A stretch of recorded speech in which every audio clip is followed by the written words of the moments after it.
What is going on, Guardians, and welcome back to another Destiny gameplay video. If you've watched my content for the past month or so, then you've probably seen a lot of this gun, the hand cannon, the Ace of Spades. It's exotic, it's exclusive to the Hunter subclass, it can only be acquired, but once you've got your Hunter Gunsmith rep up to rank 3, and then you complete a brief quest line, and then it is yours.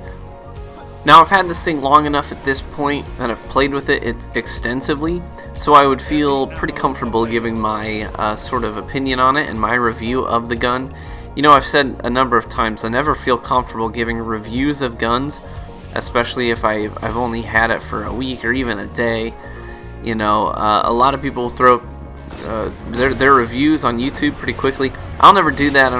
I just don't feel comfortable slapping my name on a review if I don't have really, you know, a lot of gameplay and a lot of experience to pull from in terms of generating an opinion about a weapon. But I've used this one for a long time now. For several weeks through trials, I've used it as my main primary weapon, and I've really enjoyed my time with this gun. So here's some of my thoughts. First and foremost, this is the Ace of Spades. Here's what you need to know about it in terms of its basic statistics.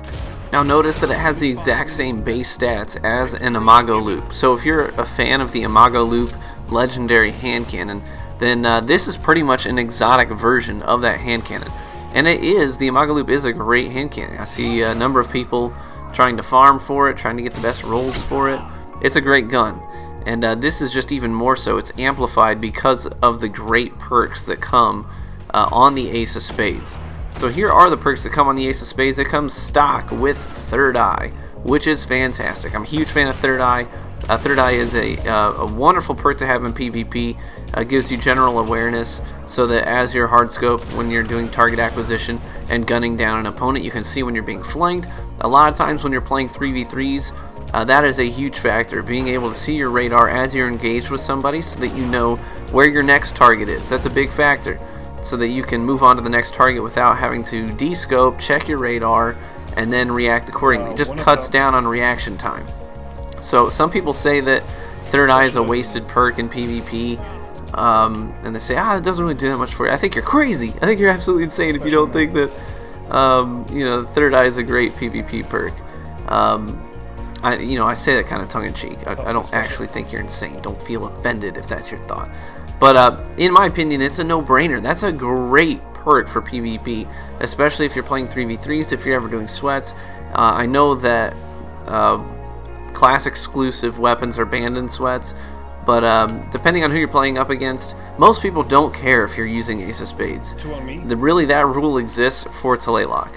Because honestly, is Fabian's strategy going to be a game changer in a sweat? No, it's not. So, you know, it's really just created for the Talaylock. So if you just ask them beforehand, hey, you guys mind if I use an Ace of Spades? Most people are going to be like, oh, so you're not going to use Thorn or the last word? Yeah, that's fine. Please, feel free. So that's usually not an issue. It also comes with Firefly, which makes it so that when you get a headshot, they go boom, they do more damage to things around them. Now that procs every now and then in PvP.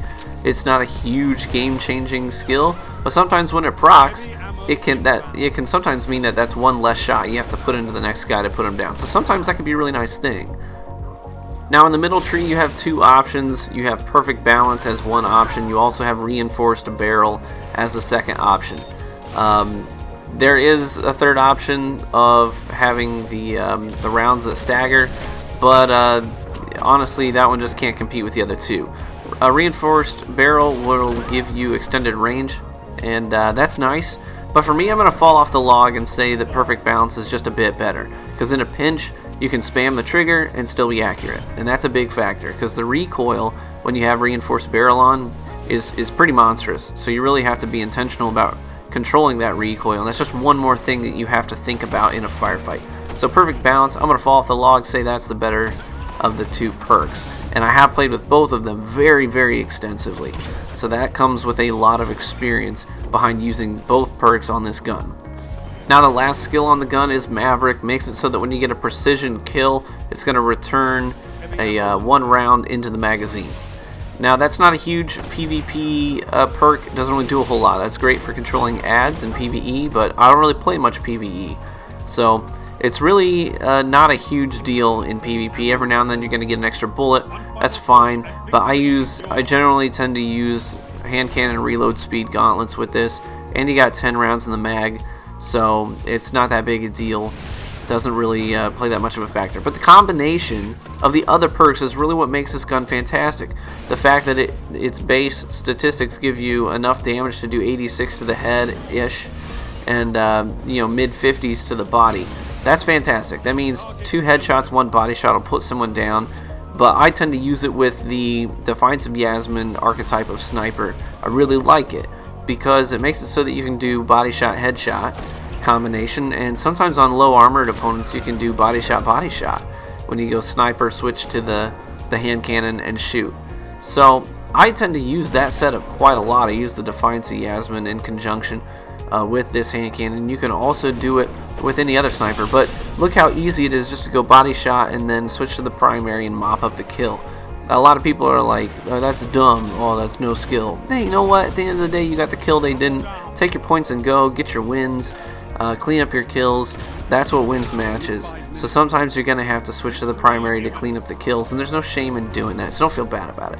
But that's really what this gun is great at doing, is it's a great finisher. I use it as a flanking weapon, but also it has enough stability that you can just triple tap somebody and still get a kill pretty quickly.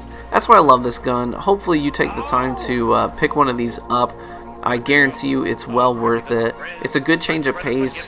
Sometimes it's just you got to get away from the other exotic hand cannons. I know that Thorn and Last Word cast a big shadow, and they are sort of the go-to reliably lethal hand cannons in the game, but honestly they're stale. So take the time to get away from them, or whatever other primaries. Take the time to invest in this one. I guarantee it'll be worth your while. Let me know what you think in the comment section if you've got one. Do you love it too? Thanks for stopping by, guys, and I will catch you in the Crucible.